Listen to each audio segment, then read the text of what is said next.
Jadi saya percaya juru selamat yang kita punya adalah Allah sendiri yang memberikan kasih. Jadi saudara, ketika kita punya juru selamat yang luar biasa, dialah Allah kita sendiri yang luar biasa memberikan kasih.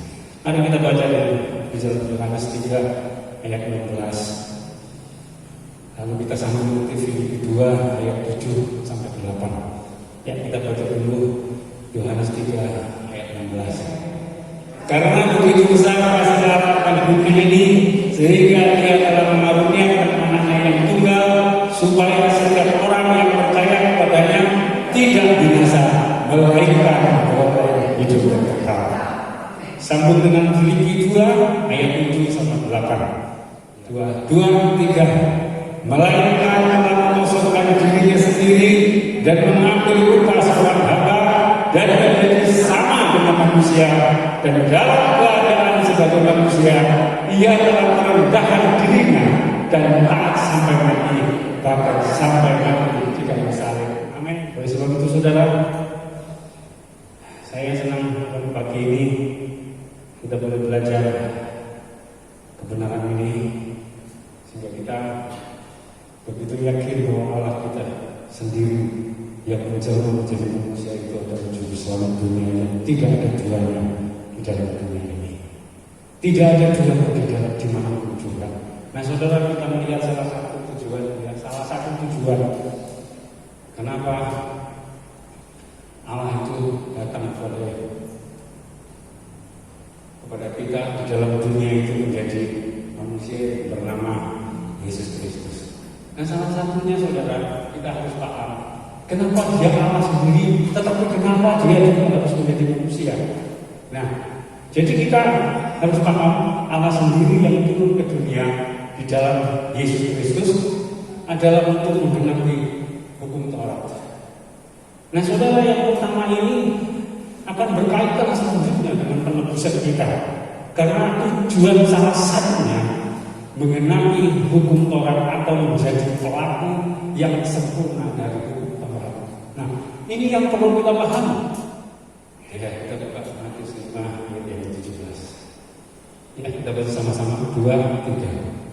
Janganlah kamu menyangka bahwa aku datang untuk menegakkan hukum Taurat atau kitab para nabi. Aku datang bukan untuk menegakkannya, melainkan untuk menggenapinya. Tuhan Yesus menggenapi menjadi pelaku yang sempurna dari hukum Taurat.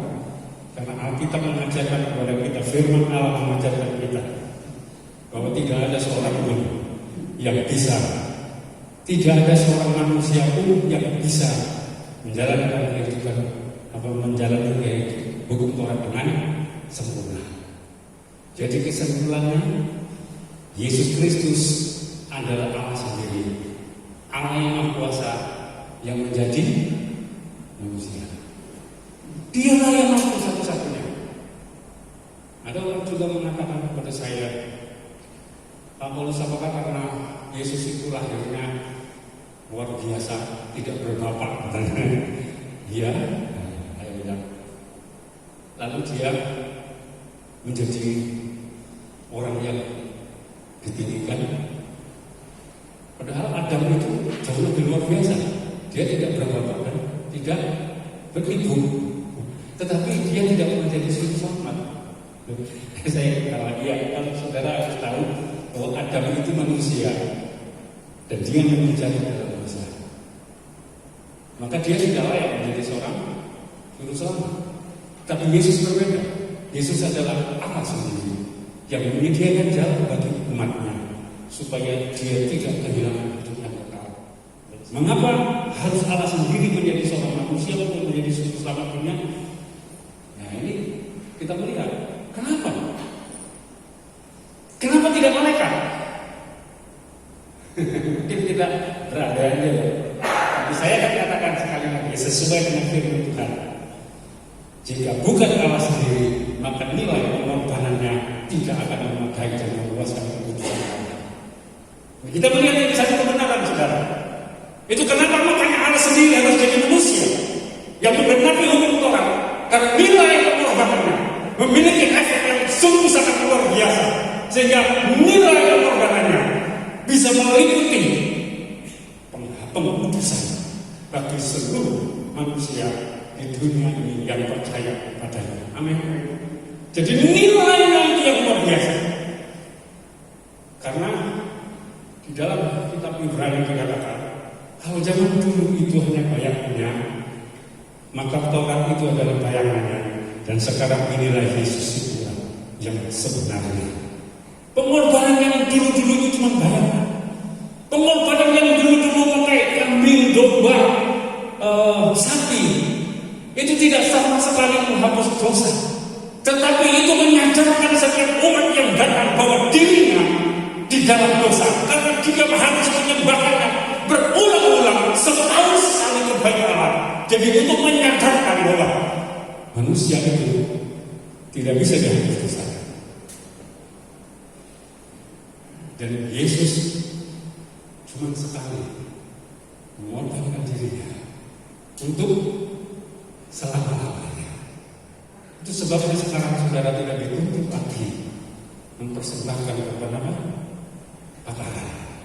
Padahal dari bakaran ini Allah tulis di dalam firman Allah itu untuk siapa? Selama-lamanya, turun temurun. Kenapa kok diubah? Nah ini juga kita bisa diserang oleh orang yang tidak mengerti dengan paham. Bukan diubah, tetapi yang dulu merupakan gambaran, dan sekarang inilah wujud nyatanya. Pengorbanan itulah yang merupakan pengorbanan yang sesungguhnya. Amin. Mari kita baca Ibrani 10 ayat 1 dulu. Lalu kita baca ayat sekitar 12 dan 14. Ya, Ibrani 10 ayat 1 dulu. Ya, kita baca sama-sama. Di dalam hukum Taurat hanya terdapat gaya saja dari keselamatan yang akan datang, dan bukan hakikat dari keselamatan itu sendiri. Karena itu dengan korban yang sama yang setiap tahun terus-menerus dipersembahkan, hukum Taurat tidak mungkin menyempurnakan mereka yang datang mengambil bagian di dalamnya. Kita baca ayat 11, 12 dan 14. Ya, kita baca sama-sama. 2, 3. Selanjutnya, setiap imam melakukan tiap-tiap hari pelayanannya dan berulang-ulang mempersembahkan korban yang sama sekali tidak dapat menghapus dosa. Tetapi ia, Yesus Allah sendiri, setelah mempersembahkan hanya satu korban saja karena dosa, ia duduk untuk selama-lamanya di sebelah kanan Allah. 14. Sebab oleh satu korban saja ia akan mempergunakan untuk selama-lamanya mereka yang ia putuskan. Siapa mereka yang ia putuskan? Saudara dan saya yang mau percaya kepada Yesus Kristus yang menjadi juru selamat. Jadi yang tidak mau percaya, maka korban ini tidak efektif. Tetapi bagi yang mau percaya, maka korban penebus dosa ini sangat efektif secara hidup kita. Artinya begini, saudara. Walaupun sekarang kita sudah terima Yesus itu benar di dalam Tuhan, masih mungkin nggak kita bisa berbuat dosa? Masih. Kita masih berbuat dosa. Mungkin kita tidak membuat dosa yang tingkat pertama. Itu tingkat pertama itu kasar, saudara. Saya percaya saudara tidak akan melakukan. Tingkat pertama itu dosa itu apa? Fisik, membunuh, mencuri, menipu. Tapi masih ada juga yang menipu. Merampok dan sebagainya itu tidak ada kasar. Tapi dosa yang kedua, dosa di tengah-tengah ini sulit bagi kita. Itu dosa yang tingkat kedua, ya. Bukan belum yang tingkat ketiga. Tingkat ketiga itu begitu sangat dosa itu.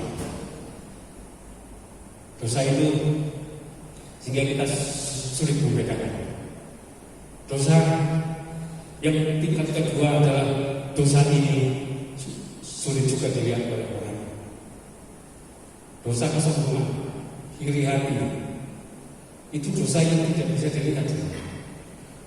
Itu tetap ada di dalam kehidupan kita. Nah itu dosa yang tingkat kedua itu lebih halus. Tuhan juga menyediakan pengampunan buat kita. Belum lagi dosa yang ketiga ini yang paling halus. Apabila Alkitab mengatakan saudara tahu berbuat benar tetapi tidak melakukannya, berarti kita berdosa. Jadi kalau kita tahu itu benar tapi kita tidak melakukan, saudara sudah terjerat di dalam hukum dosa.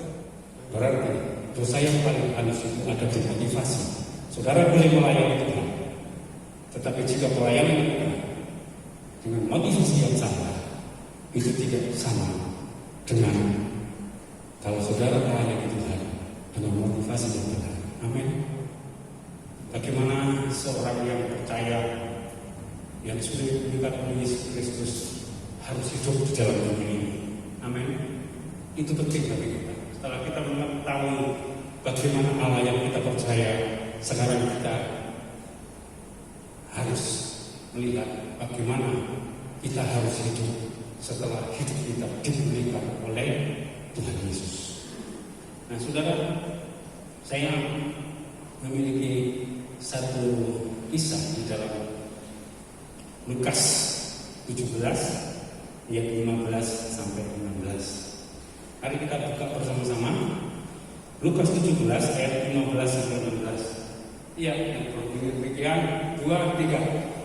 Seorang dari mereka ketika melihat bahwa ia telah sembuh, kembali sambil memuliakan Allah dengan suara nyaring. Lalu tersyukur di depan kaki Yesus dan mengucap syukur kepadanya. Orang itu adalah orang sakti. Nah, saudara, cerita ini adalah ada 9 orang kusta yang berteriak di pinggir jalan ketika Yesus lewat. Yesus kasih dia lapang, sembuhkanlah. Lalu Yesus berkata, baik, pergilah kepada imam, tunjukkanlah diri. Jadi imam itu yang akan menentukan apakah dia sudah sembuh atau belum.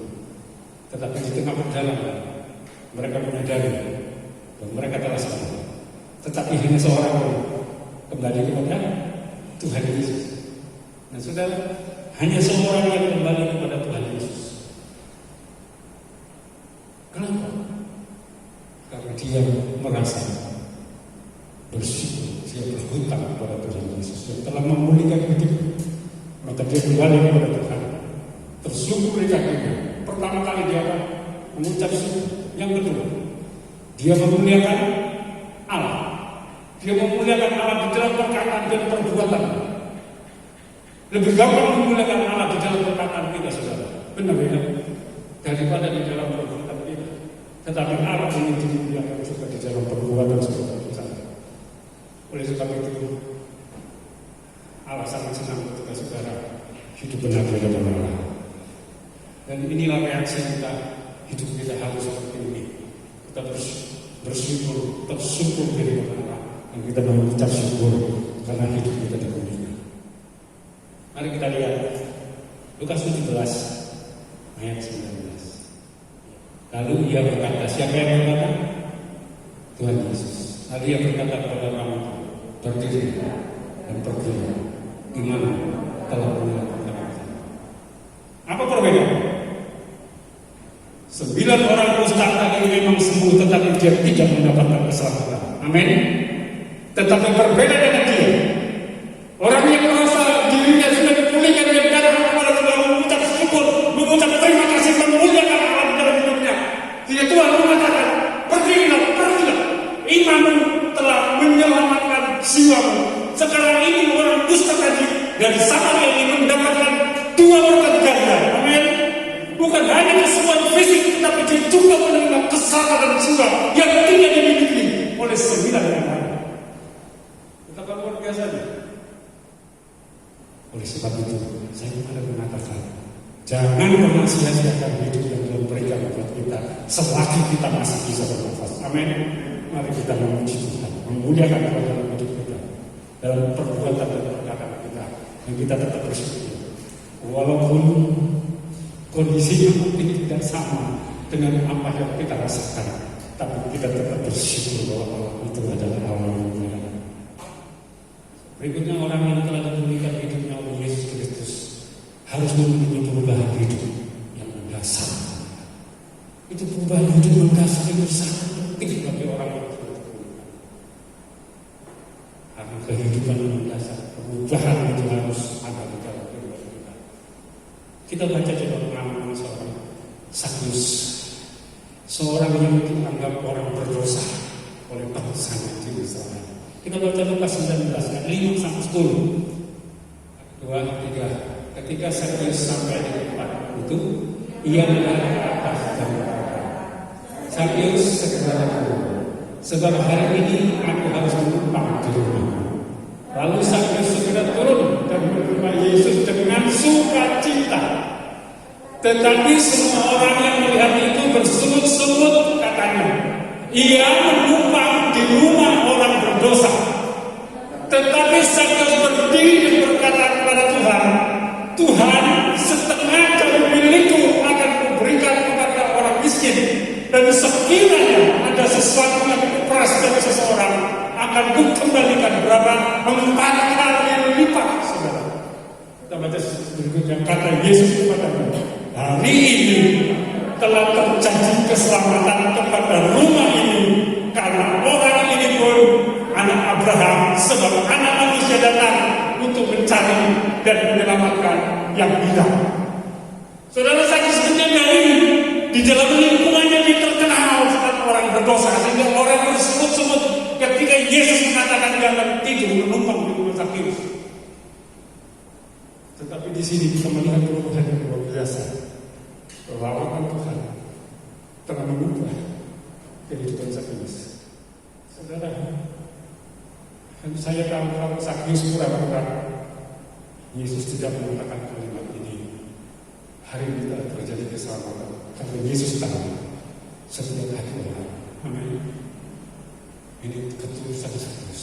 Biarlah untuk saudara dan saya sudah dipulihkan hari ini, kita bisa hidup bersama seperti Sakyus. Ada perubahan yang sangat mendasar di dalam hidup kita. Saudara berapa kali melayani? Yang percaya sudah berkali-kali yang melayani. Pernah kali membawa sesuatu? Tidak ada. Itu cuma petian doang. Itu kalau orang seberang lain cuma dibungkus lama. Dia tidak perlu membawa. Mereka menangis betul. Saya katakan kalau orang percaya, biarlah hidup ini cari kebenaran di dalam Tuhan. Hidup yang benar-benar dasar. Saya percaya itu akan memberkati hidup saudara. Kesadaran untuk hidup dengan benar hati itu sangat diperlukan. Oleh sebab itu Sakyus menyadari dia selama ini betul-betul dia sekarang betul-betul merendahkan dirinya. Dia berani sekarang karena dia sadar segala yang telah diperoleh dan dimiliki adalah semata-mata karena kemurahan Allah. Kalau Tuhan Yesus Kristus bukan Allah yang menjadi manusia yang datang ke dunia untuk menyelamatkan manusia, mustahil ia berkuasa memberikan surga bagi seorang penyamun yang percaya kepadanya bersama-sama dengan dia. Mustahil kan? Kalau Tuhan Yesus bukan Allah, dia tidak pernah berkuasa memberikan surga buat seorang penyamun yang ada di sebelah. Seorang penyamun ini menyadari hidupnya. Apa yang dia katakan? Saudara masih ingat?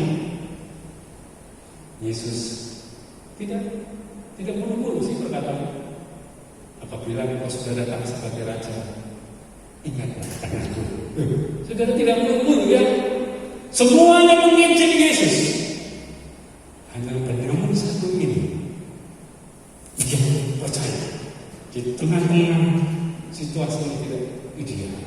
Dia berkata kepada Yesus, Yesus, ingatlah aku jika engkau datang sebagai raja. Tetapi Yesus langsung merespon, hari ini juga, karena hari ini mereka akan mati. Kenapa Yesus mengatakan hari ini? Karena hari itu juga Yesus dan penyamun ini akan mati. Jadi Yesus mengatakan hari ini juga engkau akan ada bersama-sama dengan kita. Dalam boleh pelajari kitab para nabi, tidak ada satu pun mereka yang berani mengatakan akan memberikan surga seperti Yesus memberikan surga ini kepada saudara di sisinya. Dalam nama Yesus, sekarang dapat dikatakan saudara, saya akan bacakan ayatnya.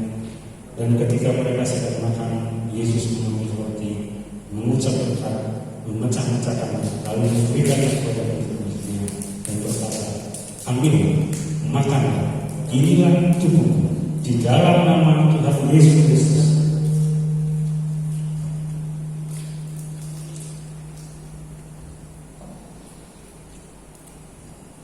Haleluya Yesus. Sekarang ucapkan tangan kananmu. Sesudah itu yang mengambil sawah mengucap syukur lalu memberikannya kepada mereka dan berkata, minumlah kamu semua dari jalan ini, sebab inilah darahku, darah perjanjian yang ditumpahkan bagi banyak orang untuk pengampunan dosa. Akan tetapi aku berkata kepadamu, mulai dari sekarang aku tidak akan minum lagi hasil buah anggur ini sampai pada hari aku meminumnya, yaitu yang baru bersama-sama dengan kamu dalam kerajaan Bapakku. Di dalam nama Tuhan Yesus.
Pulanglah dengan damai sejahtera Allah yang berlimpah-limpah dan kekuatan Allah yang berlimpah-limpah tetap akan menyertai dengan saudara percaya, dan berkat-berkatnya yang berlimpah-limpah secara jasmani akan memelihara saudara percaya mulai hari ini sampai Maranatha. Terima kasih Tuhan, semua memperoleh dalam persekutuan dengan Allah Bapa, Putra yang tunggal, Yesus Kristus Tuhan kita, dan Roh Kudus menjamin saudara dan saya akan menikmati setiap janji-janji Allah. Di dalam nama Tuhan Yesus Kristus yang percaya boleh katakan